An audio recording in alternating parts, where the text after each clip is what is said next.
आज का जो प्रेस कॉन्फ्रेंस है, आज जो प्रेस वार्ता जो हमने बुलाई है, वो एक विशेष घोषणा के लिए बुलाई है। आप लोगों को पता होगा कि मैं सारण स्थानीय निकाय से निर्दलीय विधान पार्षद हूँ।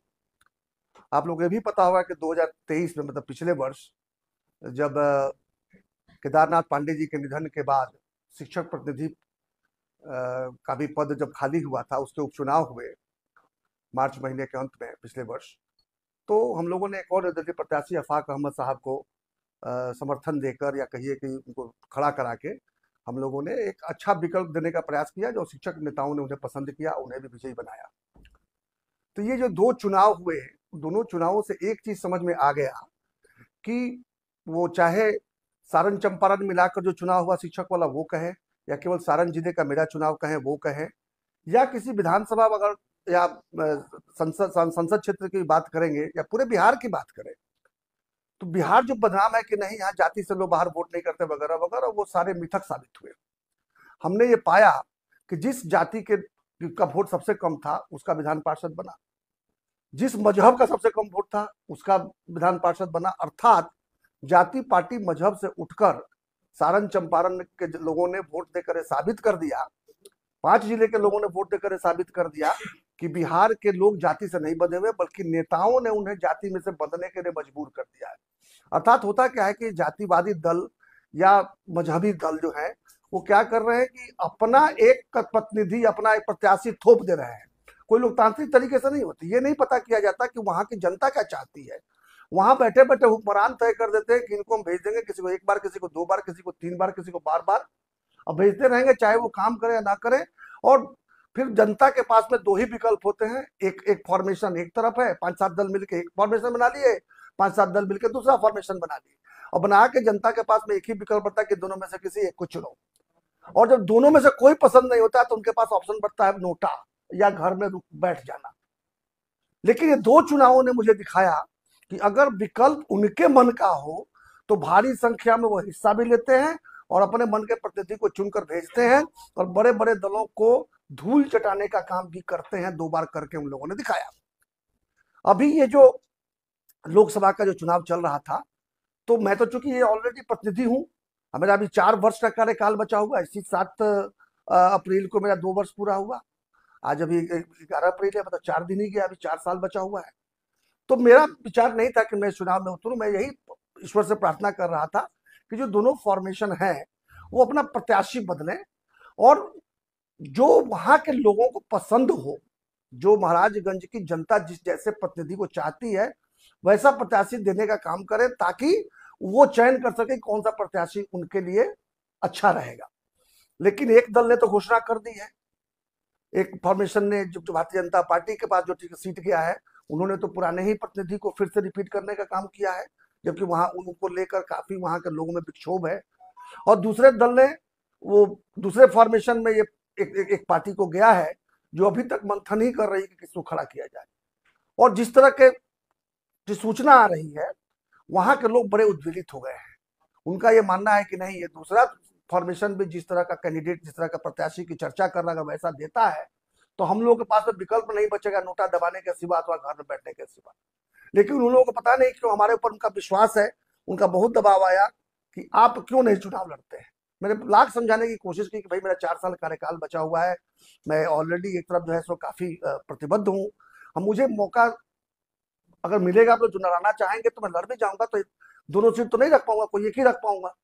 तो वैसी स्थिति में मैं चाहूंगा कि जो दोनों फॉर्मेशन है वो पुनर्विचार करके एक ऐसे व्यक्ति को चुनकर दें जो कि स्थानीय हो, जो आप सबको प्रिय भी हो। लेकिन ऐसा होता हुआ प्रतीत नहीं हो रहा है। जब बाकी जगहों बात करके हमने देखा, मैं सारी बातें आपको नहीं बता सकता कैमरा पर, लेकिन मैंने जब बात करके देखा तो मुझे पता चला कि उनको तो बस घमंड है। उनको तो है कि जिसको भी चुनकर भेजेंगे जनता मजबूर है, उनको जिताएगी, करेगी क्या। तो वैसी स्थिति में आज अंतरात्मा की आवाज भी आ रही थी, और कुछ हमारे मित्रों ने वहां से फोन करके एक तरह से कहिए तो मुझे बाध्य कर दिया कि आपको कुछ नहीं करना, आप केवल नामांकन कीजिए। जैसे 2 बार जिताकर आपको और आपके आपके प्रतिनिधि को भेजा है, इस बार भी आप उनको जिताकर भेजेंगे, ताकि दिल्ली में भी हमारे मन का कोई वकील पहुंचे, कोई थोपा हुआ वकील न पहुंचे। जब ये बात आई तो एक बार तो मेरे विचार में आया कि मैं चलता हूं, पहले महाराजगंज चलकर अपने लोगों के बीच में बात करके बात करूंगा। लेकिन जब पटना पुल तक ये जेपी सेतु तक पहुंचते पहुंचते मन में विचार आया कि नहीं, अब ज्यादा सोच विचार करने का वक्त नहीं है। अब समय आ गया है कि मैं निर्णय लूं। मैंने निर्णय लिया और तभी मैं गंगा जी के किनारे से मुड़कर आया और 4 बजे का हमने प्रेस कॉन्फ्रेंस करने का तय किया। ये है कि अब चाहे जो हो जाए, महाराजगंज की जनता को उनके मन का एक विकल्प देने का मैं प्रयास करूंगा। यदि कोई दल, जैसे दोनों ही फॉर्मेशन, अगर एक कोई ऐसा प्रत्याशी देते हैं जिसको महाराजगंज की जनता कहती है कि नहीं नहीं, आपको जो लड़ने की जरूरत नहीं, मुझे ये पसंद है या हमें ये पसंद है, तो ऐसी स्थिति में हो सकता है कि मैं चुनाव न भी लड़ूं। लेकिन ऐसा होता हुआ अपना प्रतीत भी नहीं हो रहा है। इसलिए अब ये उतना ही सत्य है जितना मृत्यु सत्य है कि मैं चुनाव लड़ूंगा और महाराजगंज की जनता को एक विकल्प देने का काम करूंगा।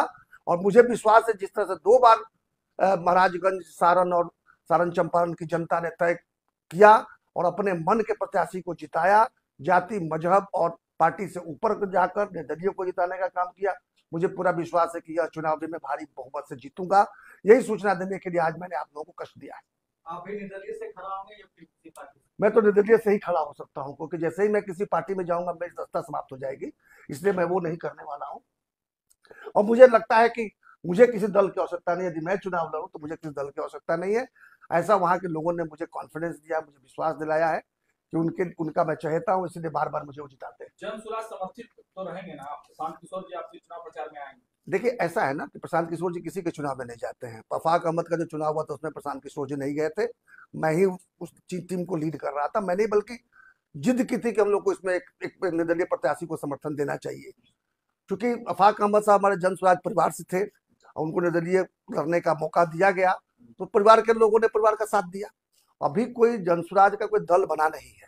और प्रशांत किशोर जी जो अगर जिस दिन दल भी बनेगा वो दल के मालिक नहीं होंगे, जैसे बाकी दलों के मालिक होते हैं। वो एक जन स्वराज, जनता का सुंदर राज देने वाला एक प्रयास चल रहा है। अभी जन जागरण चल रहा है। अगले 1-1.5 वर्षों में एक समय आएगा, विधानसभा चुनाव के पहले सबके विचार से जनता के बीच से अच्छे अच्छे लोगों को चुनकर लाकर एक दल बनाने का प्रयास जरूर हो रहा है। प्रशांत जी ने बार बार कहा है कि 10 वर्ष तक मैं चुनाव तक नहीं लड़ूंगा, अर्थात वो दल उनका नहीं होगा, वो दल जनता का दल होगा। अब मैं इसको पूरा कर लूं तो निश्चित रूप से यदि कोई भी जनसुराजी, जैसे मैं तो जनसुराज का एक जाना पहचाना चेहरा हूं, कोई भी हमारा जनसुराजी भाई अगर कहीं से चुनाव लड़ेगा, वो चाहे किसी दल से लड़े या निर्दल लड़े, तो वैसी स्थिति में परिवार के लोग तो उसके पीछे खड़े होंगे ही। ऐसी मुझे भी अपेक्षा, हालांकि मैं किसी से बात नहीं किया हूं अभी तक, लेकिन कई जनसुराजी लोगों ने मुझसे बात किया है कि हमें चुनाव लड़ना चाहिए।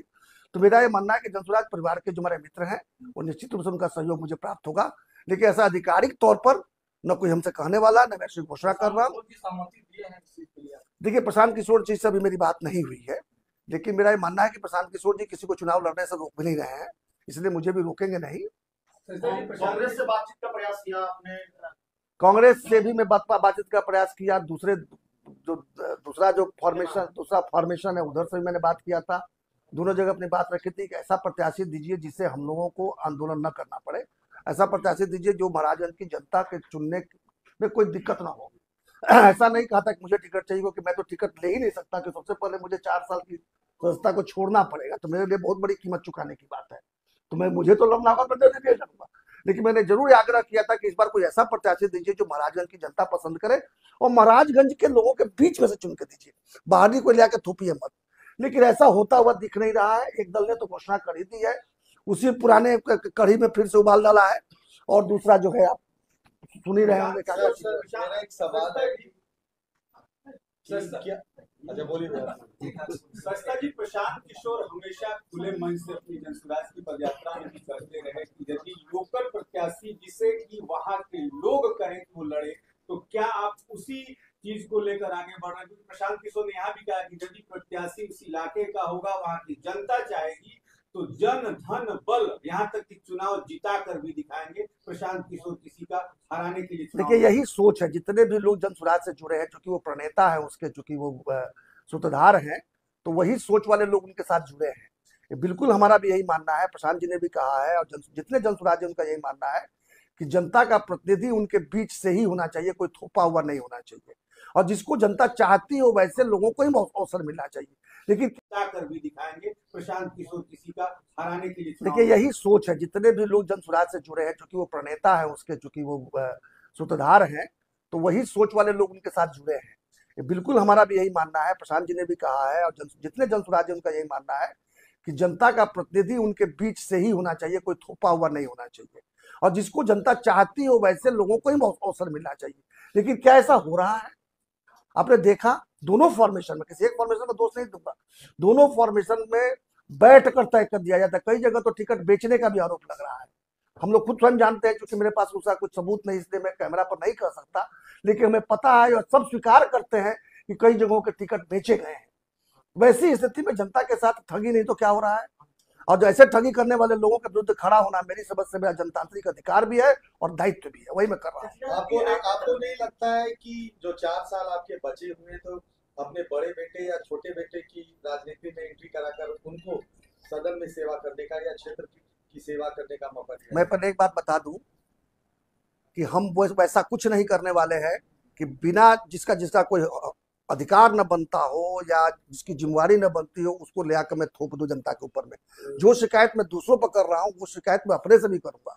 इसीलिए मेरा बेटा के चुनाव लड़े ये तो प्रश्न ही नहीं उठता।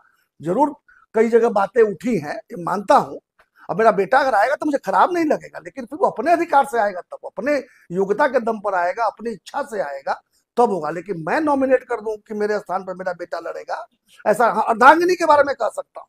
क्योंकि क्या है कि आजकल ये चलता है कि तो महिला सीट हो गया तो पत्नी को लड़ा देते हैं लोग या माता को लड़ाते हैं, वहां तक मैं मान सकता हूँ क्योंकि आगे रिजर्वेशन भी आने वाला है।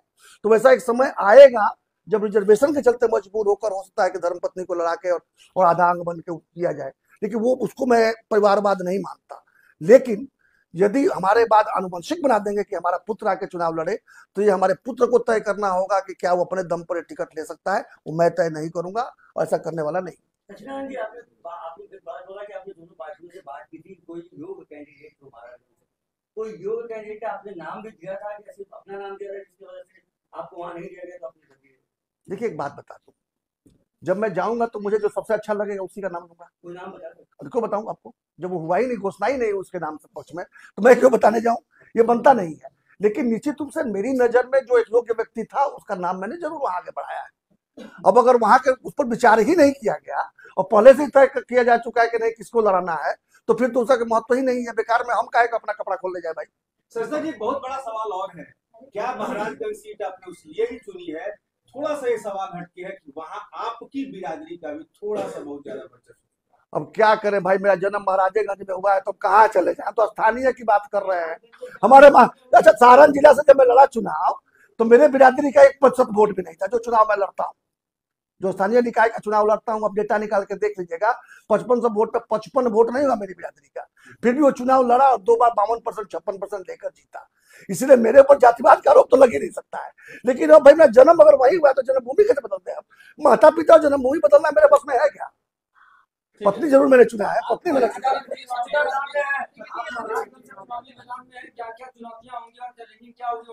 मैं किसी चुनौती को चुनौती समझता ही नहीं हूँ। जब तक जनता का विश्वास मेरे साथ में है, मैं किसी भी चुनौती को चुनौती नहीं समझता। आप प्रशांत किशोर को फ्रंट फुट पे क्यों नहीं ला रहे हैं? जो चुनाव हारने का डर है और उनका चेहरा जो है बदनाम हो जाएगा, इसी वजह से आपने प्रशांत किशोर जनसुराज अभियान को समझने का काम ही नहीं किया है। जनसुराज के मजबूत सिपाही ये पूरा जो अभियान चल रहा है वो यहाँ पर व्यवस्था परिवर्तन करने की, बिहार के व्यवस्था परिवर्तन करने का अभियान है वो। अब बिहार का व्यवस्था परिवर्तन लोकसभा के चुनाव में नहीं हो सकता है, उसके लिए विधानसभा के चुनाव तक इंतजार करना पड़ेगा, पहली बात। और दूसरी बात, जब तक खाना पके नहीं उसको परोस देने से स्वाद नहीं आएगा उसमें।